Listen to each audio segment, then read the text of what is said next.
What's going on, guys? Welcome back to the Parrot Press. Welcome back to the channel. Today's video is all about the biggest mistake that I've made in Sorare so far. We're going to be talking about the #1 MLS defender that is now in my gallery, and we're going to be looking at the upcoming game weeks. Let's go.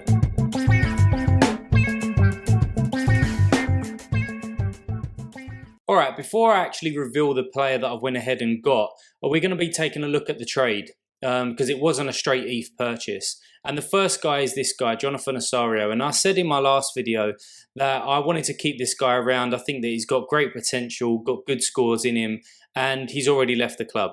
But I was right in one way, because last week he went ahead and scored 2 goals and got himself an 87 without the XP bonus as well. So I was really hesitant about letting this guy go because, as I said in the last video, he plays for Canada. He's playing for a side that he's got great attacking players around him at the moment. And I do think that he's capable of really big scores in the upcoming weeks. But the guy that I was talking to, who I made the trade with, he really wanted Osario. And I didn't want to sell him at first. So the whole negotiation for the player that I went ahead and got probably was about 3 or 4 hours of chatting on Discord, actually. And half hour of that was talking about this guy. And in the end, I just turned around and said, look, I'm not willing to sell him. And pretty much I walked away from the negotiation. But fast forward a couple of hours after that, I thought to myself, and I was taking a look at his graphs and his scores and all of the things that I've said before about his upside and also the negatives around owning Osario. And I fell onto the point around his price. All right, and if we take a look at that graph there, he has never ever been higher. And I think that with around about 9-10 games left of, or however many it is, of the MLS this season, even though he's got the World Cup, but Canada is not expected to go too far in the World Cup, even though they've got a great squad. I thought to myself, if he's never been higher, why keep him? Because I made a mistake on a defender a few weeks ago. I bought him for relatively cheap, and then he tripled in price, and then I kept him in my gallery, and he's back to basically what I bought him at. And I didn't want the same happening to this guy, especially with the season coming to a close. So I made, if I was to sell him at this price with the trade that I'd done with him before about Pereira and Samif, I'd probably make around 0.08 ETH, which is decent. So I made the decision and put him into the trade. The next player was Motta. I spoke about him because I got him as a reward in my last reward, I think it was, or the one before that. And again, same with this guy, right? If we look at his 3-day, 7-day, 14-day, and even 30-day price, it's at 0.12. We look at the graph and we look at where the floor is now, it's 0.23, and nobody's bit at 0.23. So whether the guy I was chatting to thought that he might be able to get somewhere close to that, or 0.2, I don't really know. But I do think that he's a good player still, but I wanted to include him. He's not a player that was on my watch list that I went ahead and sort of bought, so I didn't really have any loyalty towards him, and I included him in the deal too. And then lastly, and this is where my biggest mistake coming so rare, because I picked up Brody, and he's got two position cards on the game. He's got a defender and he's got a midfielder. I wanted the defender card, and the scores that you're seeing there, the 94, the 83, the 85, etc., was him as a defender because they had the clean sheet and he got the extra 10 points. He plays for a decent side in Real Salt Lake. He's got a decent contract. They're probably going to make the playoffs potentially. And I thought he was underpriced because when I was scouting the guy that I wanted to buy, and Andrew was quite close to him. Not in terms of the key stats. I mean, you'll see the difference between the L5 and 15 and 40, but in terms of where he ranked as 1, 2, 3, 4, etc. And this guy was there or thereabouts in terms of assists, in terms of crosses, and I really liked him. So I was playing Warzone. I weren't concentrating. Picked up the midfielder card, and not only that, it was probably a bit of a bad trade because I got rid of Pedro Santos, who is valued at around about 0.04, I think it is. Chucked on a couple of Champion Europe Limiteds as well. That was probably, if I would have sold, I would have got maybe 0.04 as well. And then I chucked on some ETH on top, and it might have been 0.02. So I probably overpaid by about 0.03, something like that. And I also got the wrong card. So what I wanted to do is get him out of my club as soon as possible, to be honest with you. I'm not interested in the midfielder card. I only wanted the defender card. So that being said, it was those three players, and I chucked on some ETH as well, and I'll show you that deal in a bit more closer detail in a moment. But this is the guy that I went ahead and got, Kai Wagner.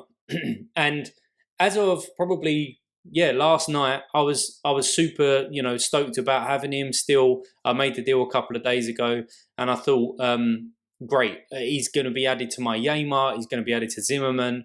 My defense for the MLS is looking super solid, with my super rares being Camacho and Jensen. Great, I'm sorted. Then all of a sudden, I read some news this morning that he's highly linked with Leeds. Benfica are interested, and I think it's it's a team in Russia that's interested as well. And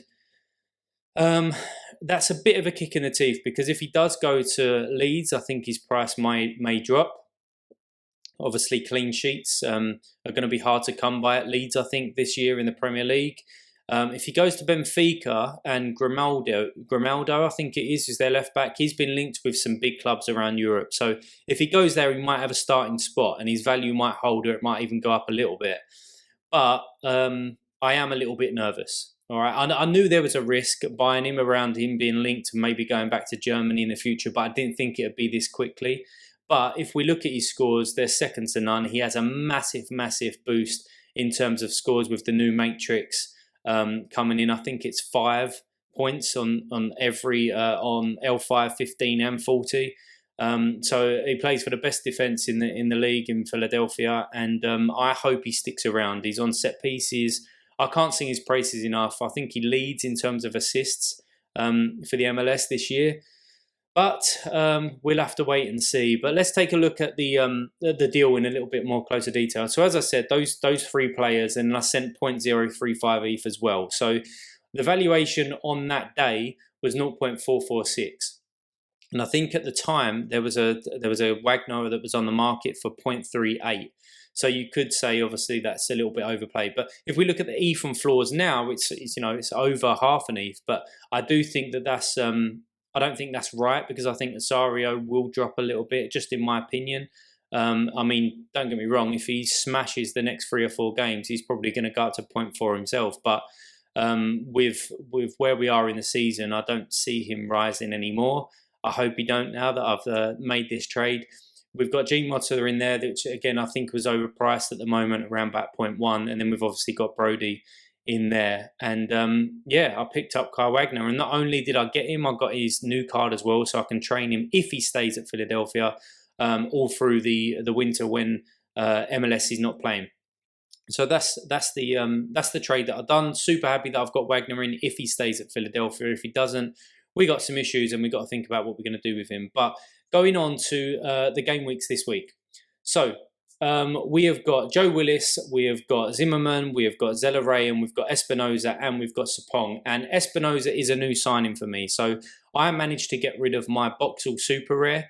I tried selling him at 0.12 for a good few weeks. I couldn't get anybody biting. I couldn't get any interest. So I included him in a trade with a 0.01 rare, tier 3 rare who doesn't really play, and chucked on a little bit of ETH. Got Espinoza in, and again I'm happy with that because he's on set pieces. He's getting good AAs in recent game weeks as well. So yeah, he's into the club, and I needed that fourth midfielder as well to give me that utility and give me the options if I want to chop and change in different lineups. So super happy about him and that trade. But yeah, here's my all-star squad. I don't expect Nashville to keep a clean sheet, to be honest, against Minnesota.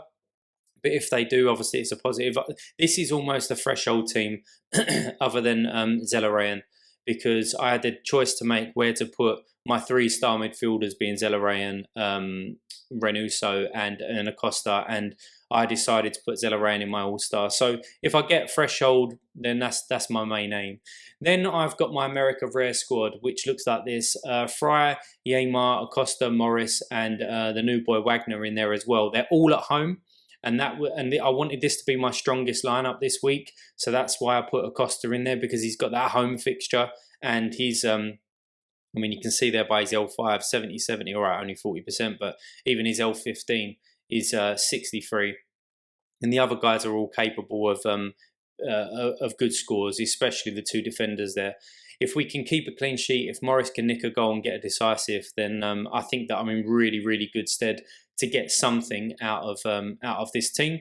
And then lastly, we've got my America Rare Pro side, where we've got the Orlando boys again as Galisi or Galesi, or however you say his name, and Jensen. Again, Orlando have really let me down this year. I looked at them from stats from last year, and again, it wasn't great, but I thought that they would be better this year with the quality they've got. They have got Carlos coming back in the centre-back position. He's been there for the last couple of games, so let's see what they can do. Let's see what happens there. But I do have Camacho playing against Houston along with Quieto as well.